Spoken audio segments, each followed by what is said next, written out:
Sebelum kita memulakan pembelajaran pada petang ini, cikgu ingin bertanya kepada anda yang berada di sini, pernahkah anda pergi ke Turki? Turki terletak di sini. Baiklah, mari kita melihat beberapa buah tempat. Pemandangan yang anda nampak sekarang ialah pemandangan Masjid Hagia Sophia. Untuk pengetahuan semua, bangunan ini sering dianggap sebagai sebuah bangunan yang teragung dan tercantik di dunia.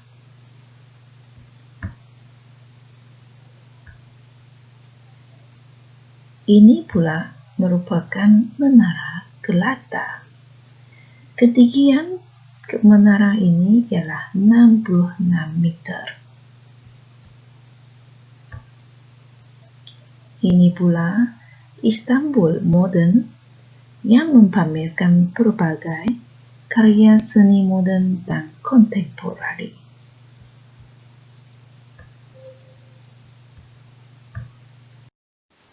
Sebelum kita memulakan sinopsis cerita ini, sekarang mari kita lihat sinopsis cerita ini. Jaket kulit kijang dari Istanbul langsung Sebelum tiba di Istanbul, mereka telah semasa di dalam bas, Ince Yüksel demi keselamatan diri, Mas berjalan. Seorang pemuda Turki dari sebuah kedai Turki yang cekap membaca. Kedai itu memujuk mereka untuk Kedai itu mengajak mereka masuk. Kedai yang menjemput mereka masuk tadi menatang tulang dengan 6 biji gelas berisi teh apel panas. Sambil minum teh, kedai itu berbual-bual dengan Mas. Dia menyuruh Mas menanggalkan jaket yang dipakainya dan mencuba jaket kulit di kedai itu. Mas hanya tersenyum apabila kedai itu mengatakan Mas akan kelihatan seperti seorang bintang filem jika memakai jaket kulit.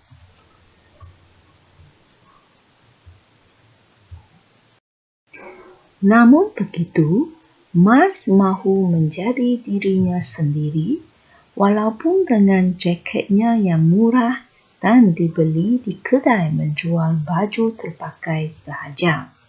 Baju terpakai di sini bermaksud baju yang telah dipakai oleh orang lain. Lagipun, jaket kain itu sudah banyak jasanya kepada Mas. Jaket itu sudah mengikut Mas mengembara hampir ke seluruh dunia.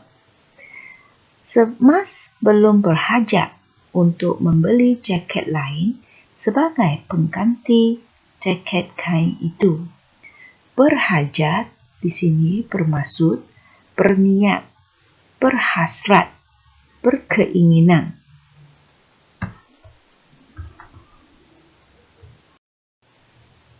Kedai itu tidak berputus asa untuk memujuk Mas. Dia menunjukkan sehelai jaket kulit berwarna hitam yang diperbuat daripada kulit kijang untuk dicuba oleh Mas. Kak Jah dan Syahmin pula menyokong tindakan kedai itu. Akhirnya, Mas mengalah lalu mencuba jaket kulit itu seperti yang mereka mahukan. Mengalah di sini bermaksud mengaku kalah.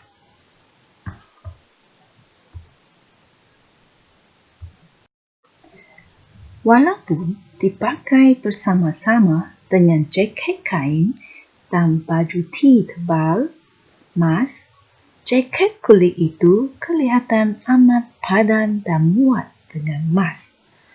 Padan di sini bermaksud sesuai.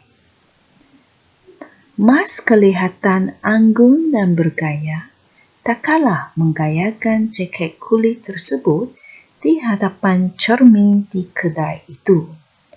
Anggun dan bergaya di sini menunjukkan sangat cantik dan sesuai. Pekedai itu bertepuk tangan sambil memuji-muji Mas, mengatakan Mas memang sesuai dan memang nampak seperti artis.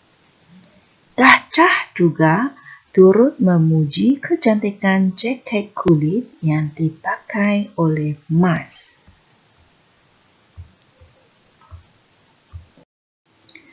Setelah Dr. Liza dan Hajah Normah membayar harga jaket kulit masing-masing, mereka dan Hajah Jalehon keluar dari kedai, diikuti Kak Chah dan Syahmin.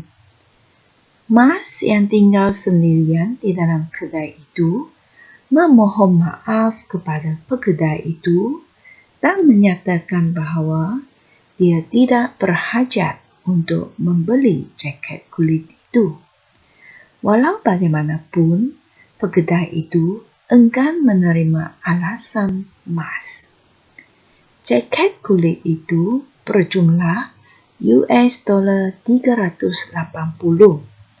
Namun, pekedai itu memberi diskaun kepada Mas dengan harga $330. Sebenarnya, Mas tidak berniat untuk membeli jaket itu kerana dia tidak ada duit sebanyak itu. Dan dia memang tidak ada niat langsung untuk membeli jaket kulit kijang yang lembut itu.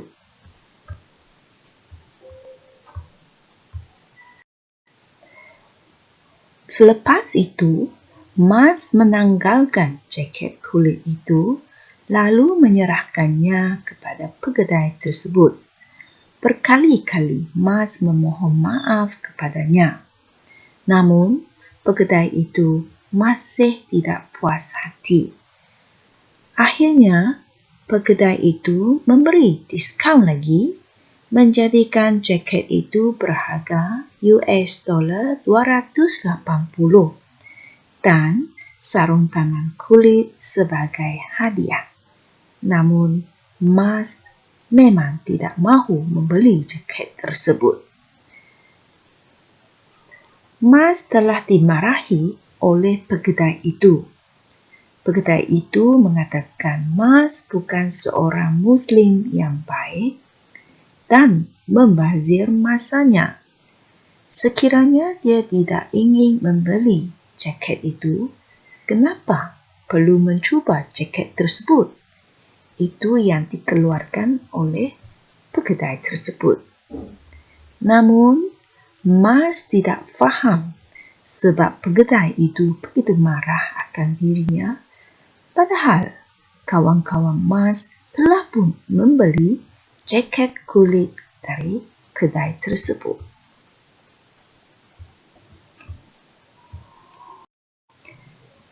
Perasaan Mas begitu terganggu dengan kejadian yang menimpa dirinya di kedai jaket itu.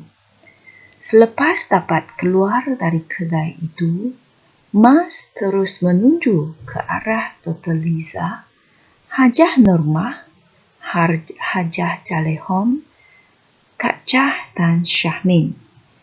Mas mencuit bahu Kak Chah sebagai isyarat dia akan ke kedai seramik.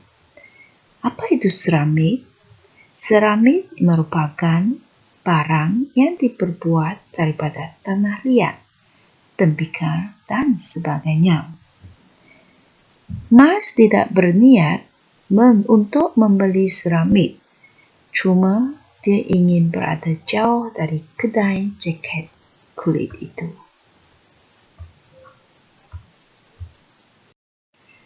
Pada hari ke-6, mereka melawat Egyptian Market. Semasa Mas memberikan burung merpati makan, dia didatangi remaja yang ingin menjual barangan pasaran gelap. Apabila Mas tidak berminat, remaja itu menghampiri Kak Cha dan Syahmin pula. Tiba-tiba, 2 orang polis datang dan merampas barang jualan itu. Remaja itu juga ditendang hingga tersungkur kerana cuba melarikan diri. Tersungkur bermaksud terjatuh dan muka terkena tanah.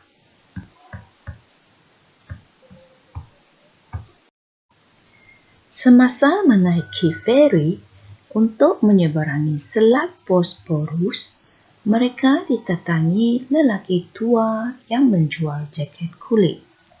Syahmin teruja untuk membelinya. Kak Cha berjaya mendapatkan harga yang jauh lebih murah dari Grand Bazaar untuk Syahmin. Lelaki tua itu menawarkan harga bermula $300 hinggalah $190. Namun, harga yang berjaya ditawar oleh Kak Cha ialah $120. Bagaimanapun, jaket itu tidak muat dengan Syahmin. Mas terpaksa membeli jaket itu daripada Syahmin kerana jaket itu hanya muat dengan dirinya.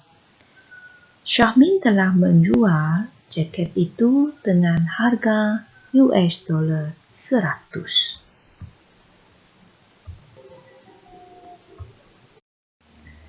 Malam itu ialah malam terakhir mereka berada di Istanbul. Kak Cha yang sebilik dengan Mas sudah tidur kerana kepenatan. Kepenatan bermaksud keletihan. Mas pula sedang menyusun barang-barang yang dibelinya untuk dibawa pulang. Mas melihat jaket kulit yang terletak di atas katil. Jaket itu tidak akan berguna lagi kepadanya kerana tidak sesuai dengan cuaca yang panas di Malaysia. Bagi Mas, jaket itu lebih sesuai dipakai pada musim sejuk.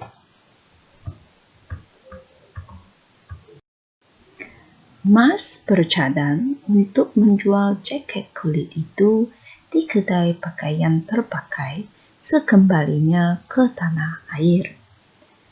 Mas juga ingin mendermakan wang jualan jaket itu kepada mana-mana zoo yang memiliki kandang kijang.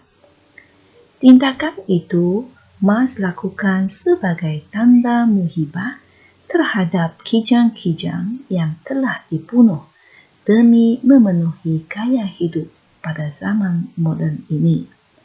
Bagi Mas, sekiranya ingin membuat sehelai baju jaket kulit, ia memerlukan 1 atau lebih daripada kijang.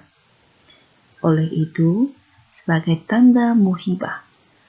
Muhibah di sini maksudnya ialah kasih mesra ataupun cinta.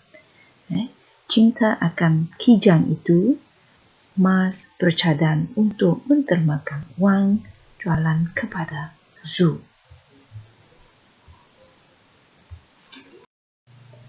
Baiklah, seterusnya kita kepada unsur Komsas. Tema dalam cerita ini ialah pengalaman seorang pelancong yang suka melancong dan dijadikan pengajaran sepanjang berada di tempat orang. Contohnya, Mas yang suka melancong telah mengalami pelbagai pengalaman di Istanbul.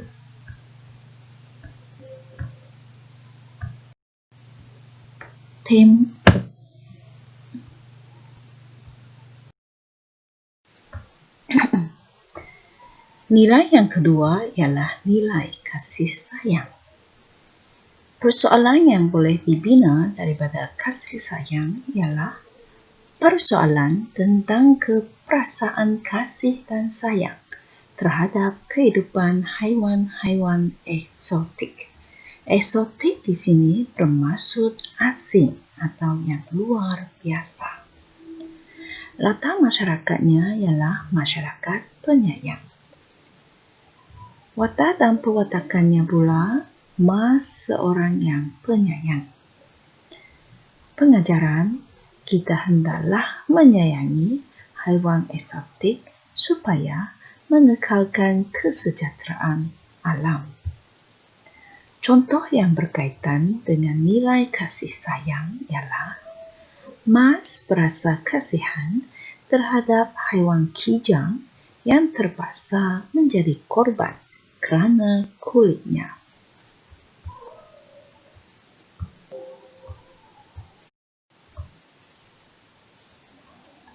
Nilai yang ketiga ialah nilai kesabaran. Persoalan yang berkaitan ialah persoalan tentang kesabaran ketika menghadapi masalah. Latar masyarakat ialah masyarakat penyabar. Watak dan perwatakan, Mas seorang yang penyabar. Pengajarannya pula, kita hendaklah bersabar ketika berhadapan dengan masalah supaya menjaga imej diri. Contoh yang berkaitan ialah Mas hanya bersabar ketika pekedai itu mengeluarkan kata-kata yang kesat kepadanya. Kata-kata kesat di sini bermaksud kata-kata yang menyakiti ataupun menimbulkan kemarahan orang lain.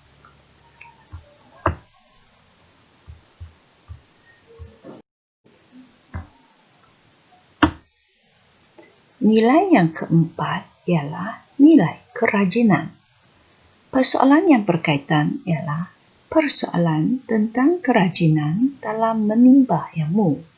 Menimba ilmu di sini bermaksud menambahkan ilmu pengetahuan. Latar masyarakat yang rajin.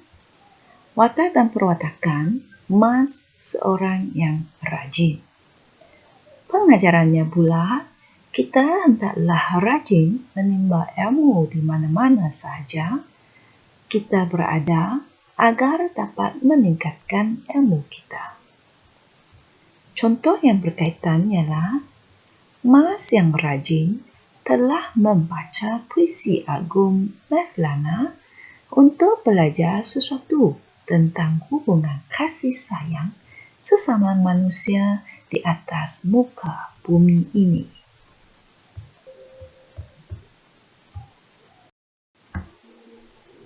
Nilai yang terakhir yang terdapat dalam cerpen ini ialah nilai kesederhanaan. Persoalan yang sesuai ialah persoalan tentang kesederhanaan dalam kehidupan. Latar masyarakatnya, masyarakat yang mengamalkan kesederhanaan dalam hidup. Watak dan perwatakannya, Mas seorang yang mengamalkan kesederhanaan. Pengajarannya pula, kita hendaklah bersederhana dan mengelakkan pembaziran atas sesuatu yang tidak diperlukan supaya dapat menjimatkan wang.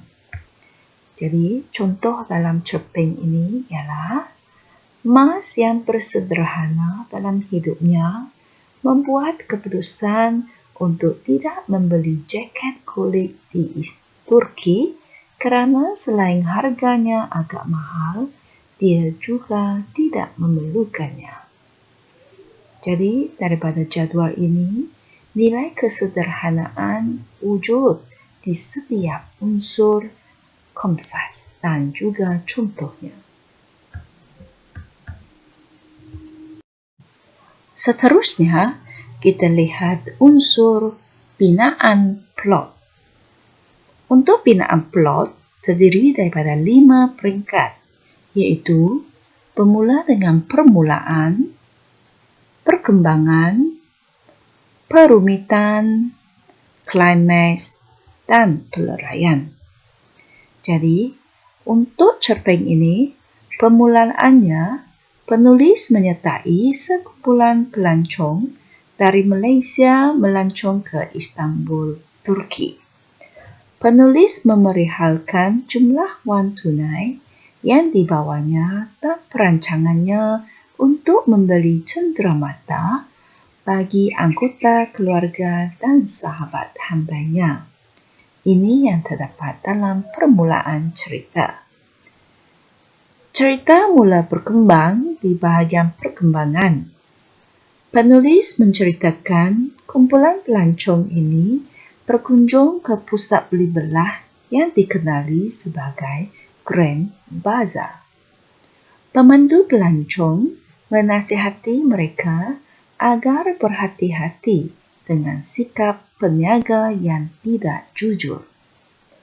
Seterusnya, dalam bahagian perumitan bermaksud permasalahan. Dalam perumitan, seorang peniaga lelaki tidak berpuas hati dengan penulis yang tidak mahu membeli jaket kulit kijang yang telah dicubanya. Peniaga itu menuduh penulis sebagai perempuan Muslim yang tidak baik dan membuang masanya.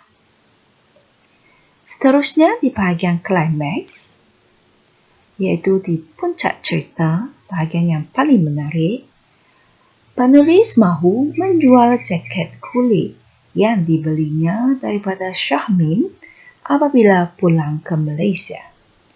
Tujuannya bagi menghilangkan sifat ego pembeli apabila dia sebenarnya membeli barangan terpakai. Di bahagian peleraian, iaitu akhir cerita, penulis akan mendermakan wang jualan jaket kulit kijang itu kepada mana-mana zoo yang ada kandang kijang sebagai tanda muhibah terhadap kijang yang dibunuh demi gaya hidup yang moden. Jadi ingat, untuk binaan plot mesti ada 5 binaan, yaitu permulaan, perkembangan, perumitan, klimaks, dan peleraian. Seterusnya, kita beralih kepada teknik plot. Teknik plot yang terdapat dalam cerpen ini termasuklah teknik pemerian. Pemerian bermaksud memerihal sesuatu ataupun menyampaikan, memberitahu sesuatu.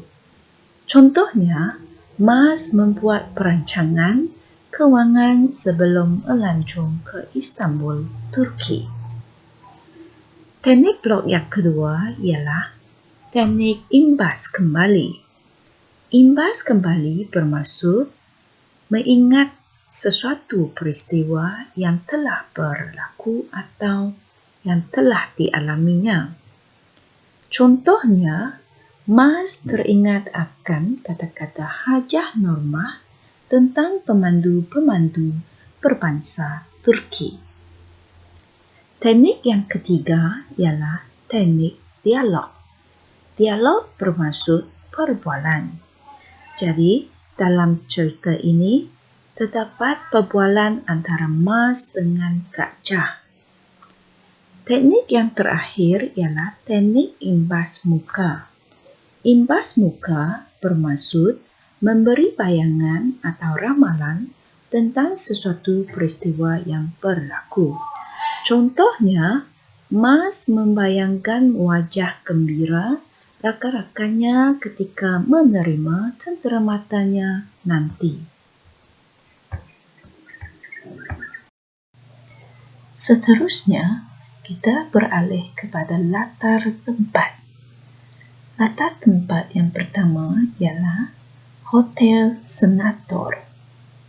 Hotel ini merupakan tempat penginapan aku atau Mas dan rakan-rakannya ketika melancong di Turki.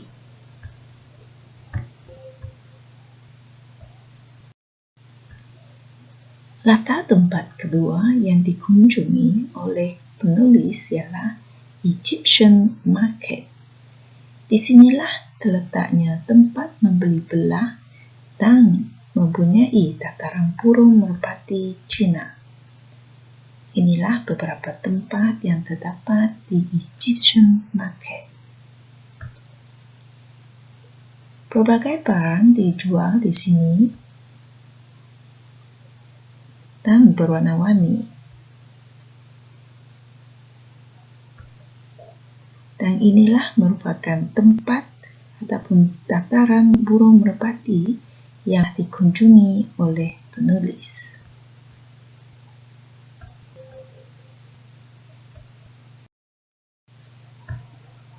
Cuba anda teka di manakah tempat ini?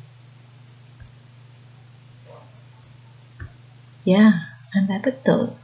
Ini merupakan terminal feri yang dinamakan Terminal Feri Selat Bosporus. Di sinilah Syahmin membeli jaket kulit hitam daripada lelaki tua di pasaran gelap dengan harga $120.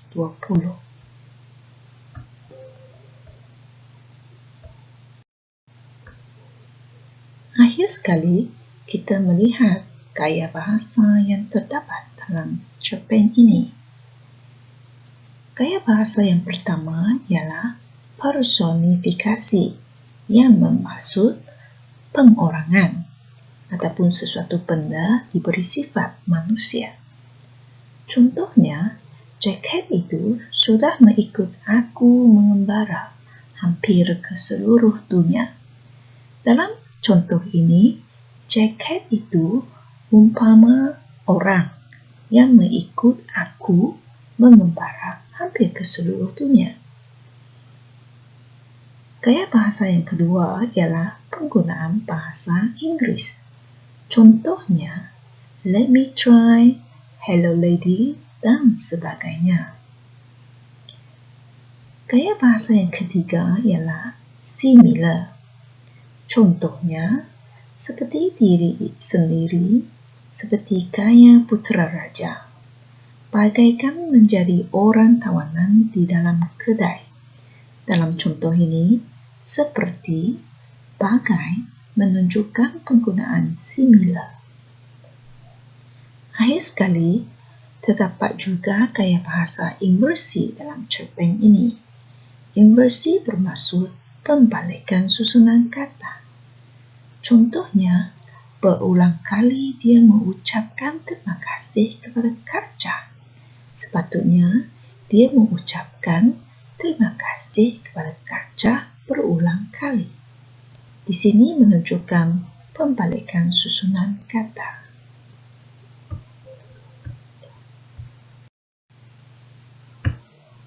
Murid-murid sekalian, bagaimana dengan pembelajaran Anda pada hari ini? Anda faham apa yang cikgu sampaikan?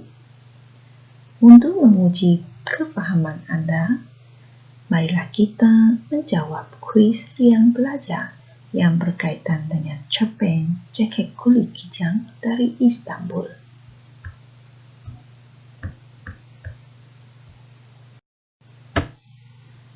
Murid-murid sekalian, di sini saja yang sempat cikgu kongsikan kepada Anda pada petang ini.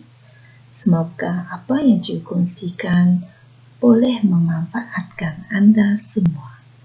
Sekian, terima kasih.